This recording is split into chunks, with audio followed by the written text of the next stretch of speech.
particular, hepatitis como la hepatitis B tiene que ser considerada. Asociado a cuadros de diarrea, como viene a ser cuadros de hepatitis, por ejemplo, en la hepatitis A el paciente puede estar ictérico, con malestar general, febril, dolor abdominal en el cuadrante superior derecho, puede presentar acolia incluso. Cuando el paciente está ictérico o ha perdido peso de forma inexplicable, puede orientarnos incluso a algunas causas malignas. Les hablaba de la coluria, entonces el color de la orina también es importante porque el hecho de que observemos coluria en un paciente indica que el predominio es básicamente de bilirrubina directa y eso puede estar asociado a un cuadro obstructivo o hepatocelular. La colia también les mencionaba que puede estar asociada sobre todo a cuadros de ictericia de tipo obstructivo. Hay enfermedades hepatocelulares que pueden causar ictericia, sí, y que pueden dar como sintomatología, como es el caso de la hepatitis viral, anorexia, malestar general, mialgias. Y hay que tener en cuenta antecedentes como transfusiones previas, uso de drogas endovenosas, consumo de alcohol o de fármacos hepatotóxicos. En el caso de los problemas obstructivos, aparece el dolor abdominal, se puede asociar fiebre o escalofríos, baja de peso. Entonces, la hepatitis es una causa importante de cuadros de ictericia que pueden ser agudos o pueden ser crónicos. En el caso de la hepatitis A va más para un cuadro agudo. Saben que la modalidad de transmisión es oral fecal, cuando comemos en lugares que no guardan una higiene adecuada. Y el cuadro clínico puede desarrollarse con fiebre, malestar general, anorexia. Posteriormente se va desarrollando la ictericia. En el caso de la hepatitis B o C, que generalmente dan cuadros crónicos, que pueden estar asociados a contacto sexual o a exposición percutánea como transfusiones sanguíneas. Al examen físico tenemos que valorar definitivamente aquellos lugares donde va a aparecer en primer lugar la ictericia, la esclera, la mucosa sublingual. Y les hablaba que la coloración puede influir. Tal es así que cuando notamos una ictericia que tiene un aspecto amarillo claro, es lo que llamamos una ictericia flavínica, se asocia sobre todo a cuadros de hemólisis o también a cuadros de hepatitis virales. Mientras que si la ictericia se torna de un color amarillo naranja, hablamos de una ictericia de tipo rubínica, que habla más o orienta más a un compromiso hepatocelular o incluso también a la presencia de litiasis. Y la verdínica, que es una coloración más verdosa, a cuadros obstructivos como las colestasis. Tenemos que preguntar si es que hay dolor en alguna zona del abdomen, palpar, percutir los diferentes órganos, el hígado, ver si es que el vaso se torna palpable o no, si es que hay signos que orienten a un cuadro vesicular. Entonces, si tengo un paciente con ictericia y palidez, es decir, hiperbilirrubinemia y anemia, esto puede estar en el contexto de una anemia hemolítica. Si el hígado está normal en un paciente con ictericia, podemos estar frente a un trastorno de tipo intrahepático. Si la consistencia del hígado es pétrea, dura, bordes irregulares, esto puede asociarse a metástasis o tumores hepáticos. Si encontramos nódulos palpables de igual forma, un hígado más pequeño puede indicar ya cuadros de cirrosis avanzada.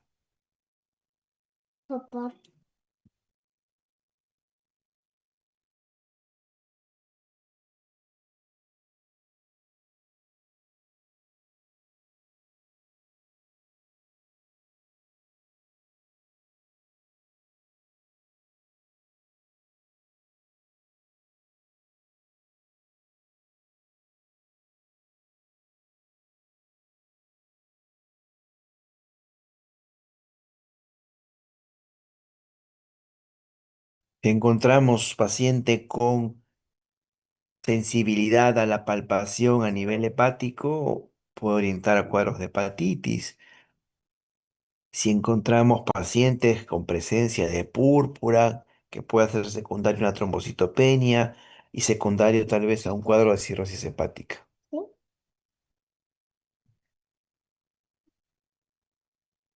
Entonces pueden aparecer incluso unas pequeñas lesiones nodulares que pueden ser santomas, algunas escoriaciones o incluso acropaquias que pueden asociarse a cuadros colestásicos prolongados. La circulación colateral, que va a ser característico de aquellos que cursan con hipertensión portal, así como la esplenomegalia. El hígado puede crecer inicialmente y conforme progresa una hepatopatía crónica, una cirrosis, puede reducirse de tamaño. En el caso de la cirrosis de origen alcohólico, vamos a encontrar estigmas hepáticos, aumento de de las parótidas, la contractura de Dupuytren, palmas hepáticas, ginecomastia, aquellas, aquellos cuadros de ictericia que cursan con cuadros de colestasis crónica van a generar prurito que puede ser intenso, como en el caso de la cirrosis biliar primaria con la angitis esclerosante. El signo de Murphy es importante para ver sensibilidad a nivel de la vesícula biliar. Y también pueden haber otras causas. Les hablaba de una pseudoictericia por el exceso en el consumo de carotenos. Muy bien. Hasta ahí con ictericia. ¿Alguna pregunta?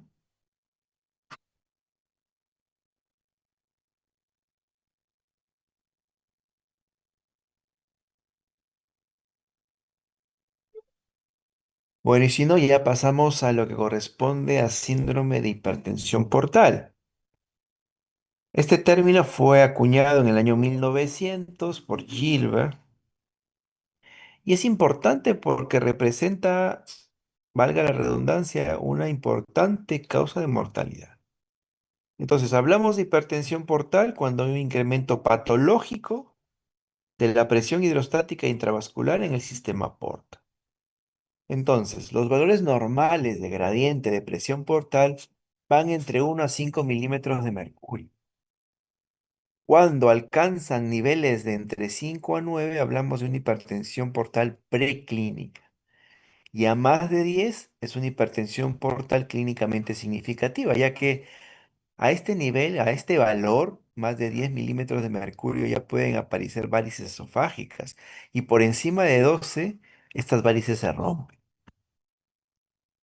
Entonces, la hipertensión portal puede surgir de cualquier condición que altere el flujo sanguíneo a nivel del sistema portal.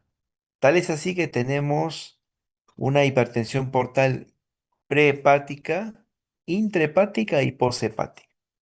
Dentro de las prehepáticas significa aquellas que afectan a la vena esplénica, mesentérica o porta. La intrahepática, enfermedades del hígado.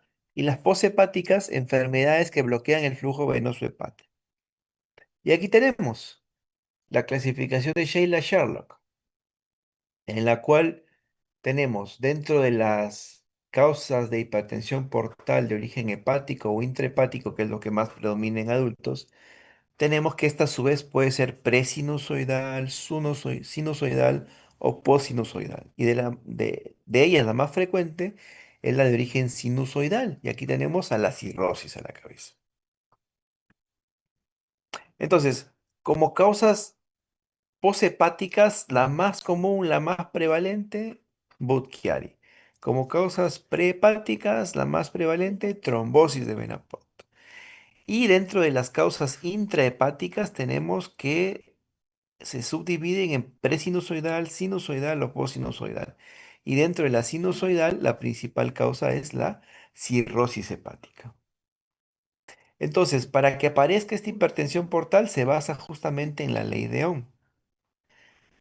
La presión aumenta, o la presión, digamos, es igual a al producto de la resistencia al flujo por el volumen del flujo sanguíneo. Entonces, si aumenta la resistencia debido a que la fibrosis que se va originando genera rigidez hepática y eso a su vez resistencia de flujo. Al aumentar la resistencia de flujo, aumenta la presión. Entonces, dentro de la clínica que podemos observar en pacientes con hipertensión portal está la ascitis. Sin embargo, también hemos visto que no es la única causa. También hay cuadros de ascitis sin hipertensión portal. Otra causa de la hipertensión portal, las varices esofágicas. Cuando están alrededor de 10 milímetros de mercurio se forman y si sobrepasa los 12 milímetros de mercurio, estas se rompen. Entonces, la principal causa es la hepatopatía crónica, el desarrollo de cirrosis. Hablamos de una cirrosis que inicialmente puede estar compensada, pero que en algún momento puede complicarse y descompensarse cuando aparece hemorragia por varices, la presencia de ascitis, encefalopatía o ictericia. Y el carcinoma hepatocelular que puede aparecer en cualquier momento dentro de la historia natural de una hepatopatía crónica. Por eso es que todo paciente que determinamos que tiene una cirrosis hepática, se le debe a su vez pedir un marcador tumoral que es el AFP, que es la alfa-fetoproteína, para que sirva de basal y hacer seguimiento cada 6 meses, porque esos pacientes con cirrosis no necesariamente tienen que vivir toda la historia natural de compensación, descompensación, complicaciones, sino que pueden también iniciar con un carcinoma hepatocelular asociado. Entonces, la hipertensión portal va a ocasionar diferentes complicaciones a nivel del lecho vascular espláncnico, generar varices gastroesofágica, gastropatía hipertensiva portal, que son los responsables del sangrado, de la hematemesis que esto puede causar, encefalopatía. A nivel de la circulación sistémica puede causar ascitis, peritonitis bacteriana espontánea.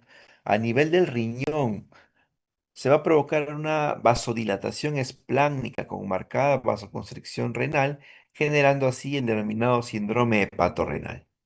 A nivel del pulmón, hay vasodilatación pulmonar, desajuste en la ventilación-perfusión y puede desarrollar el denominado síndrome hepatopulmonar. Aquí pueden aparecer uñas en vidrio de reloj, dedos apocráticos en los pacientes. A nivel cardíaco puede aparecer la denominada miocardiopatía cirrótica, puede aparecer un síndrome hepatorrenal asociado, disminución de gasto cardíaco y todo ello puede agravar un cuadro renal. La hepatopatía crónica, la cirrosis hepática van a provocar también anormalidades sanguíneas debido a la esplenomegalia y el hiperesplenismo que puede haber, dando lugar a trombocitopenia, leucopenia, anemia. Entonces, si se llegan a desarrollar varices esofágicas, esto puede ser causa de una hemorragia aguda. También pueden desarrollarse hemorroides que puede condicionar hemorragia. La esplenomegalia puede hacer que el vaso se vuelva más friable, puede haber ruptura esplénica. El hiperesplenismo que da lugar a la trombocitopenia. La asitis puede llegar a convertirse en una asitis refractaria y también puede haber cuadros de encefalopatía como complicación. ¿Alguna pregunta en hipertensión portal?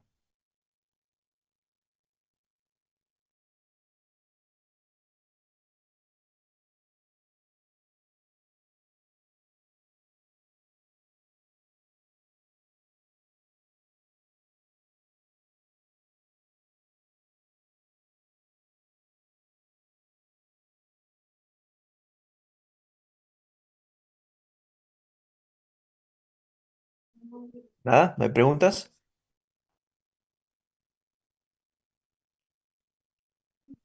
Y el último punto son los síndromes rectoanales.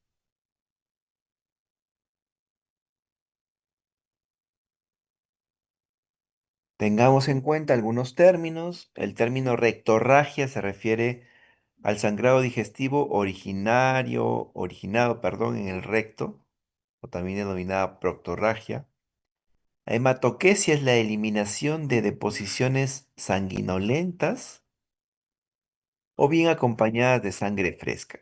Deposiciones, aquí es deposiciones con sangre. La melena ya hemos visto, es una deposición negra como alquitrán de consistencia pastosa. El pujo o tenesmo rectal son dos términos que hay que diferenciar. El pujo se refiere a las contracciones voluntarias o involuntarias a nivel abdominal bajo en relación con una irritación a nivel del recto. Mientras que el tenesmo es el deseo de seguir evacuando aunque ya se haya eliminado todo el contenido. O sea, hay una necesidad imperiosa de defecar. Y la constipación o estreñimiento es el retardo en la evacuación de las heces que suelen aparecer o las que aparecen aumentadas de consistencia. Entonces, clínicamente, ¿cómo se presenta este síndrome recto anal? Puede haber un aumento del volumen regional, aumento que puede ser incluso doloroso a ese nivel, a esa zona recto anal. Puede haber sensación de molestia perianal, tenesmo, pujo, prurito. Hay una expulsión de elemento extraño, que puede ser una deposición tipo disentérica, sanguinolenta, hematoquesia o solamente rectorragia o melena. Y pueden aparecer cambios en el hábito intestinal.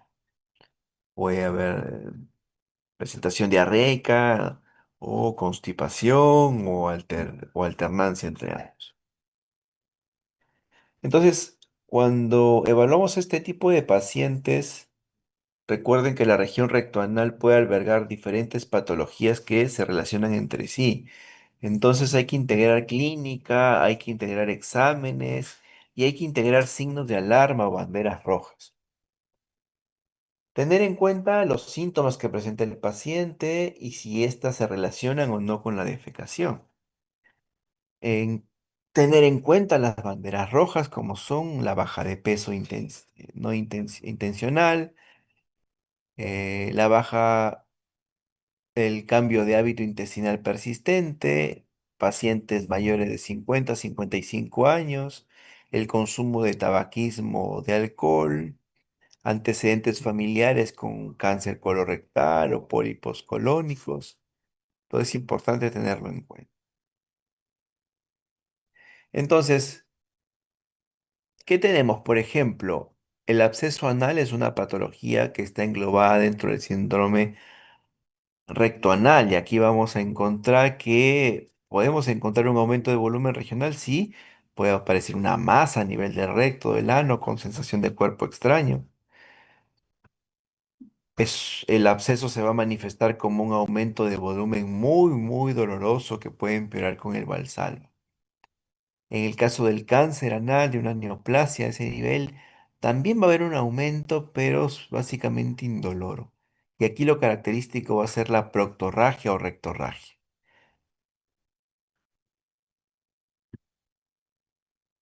El caso de la fisura anal es característico, pues el dolor a nivel perianal intenso, post-defecación, asociado a algún tipo de lesión.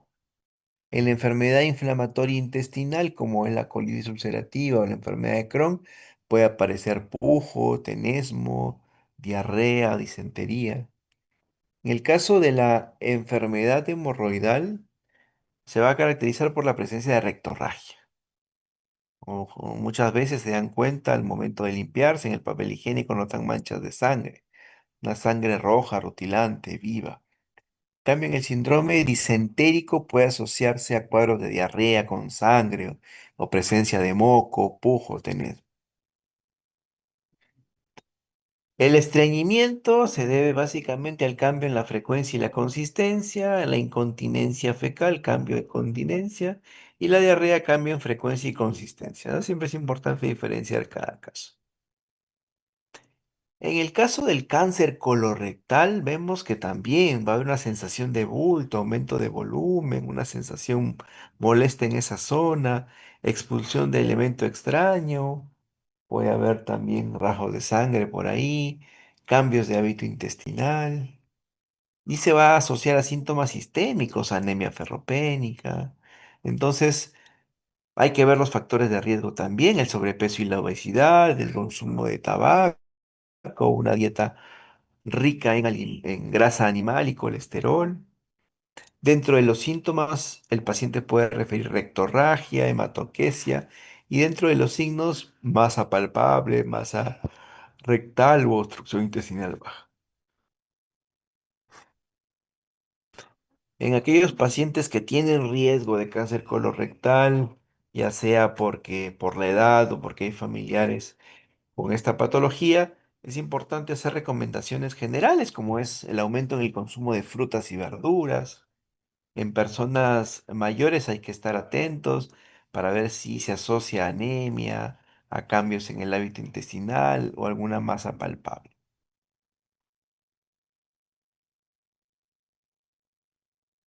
Muy bien, entonces aquí es bastante útil también poder realizar el tacto rectal para poder valorar si hay alguna masa, ver si esta es irregular, si es dolorosa o no. Muy bien, ¿preguntas o comentarios? ¿Algo que quieran agregar de lo que han leído?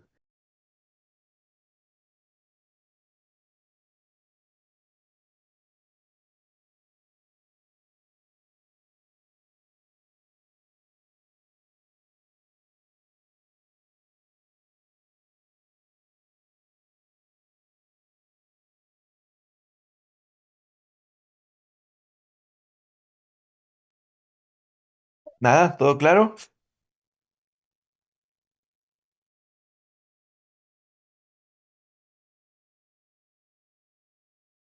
Sí, doctor, todo claro.